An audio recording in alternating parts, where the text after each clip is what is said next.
So when it comes to the cameras, we do have ourselves a diagonal setup over here, and we do have ourselves the vertical setup over here.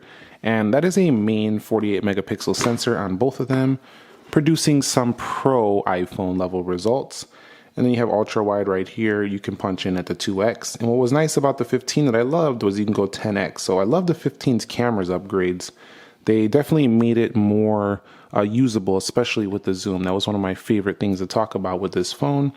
4K 60, no camera control button, doesn't really matter because people don't really use that much.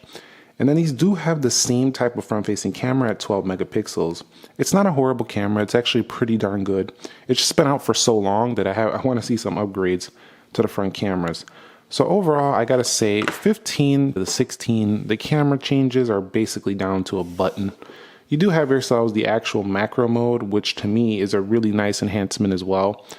This is definitely something you'll like if you like to do those close-up shots.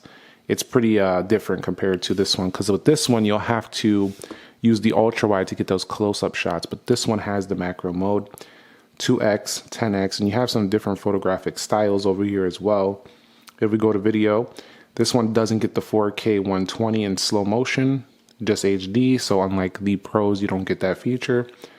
But the camera control button definitely is a nice enhancement if you like using it. Some people have complained it's not useful. For me, I think if you put it on a tripod, it's useful, you know, if you're doing pro stuff. But I think for the general consumer, this is just too slow and it's just janky compared to just hitting the actual shutter key. So I think a lot of people are still going to just do that. So it's a nice add-on, but definitely not going to be super usable for everybody. From the camera perspective, I definitely can't say that the 16 is worth the extra money. If that's what you're buying the phone for, you might as well save the money and get the 15 if that's what you're buying it for.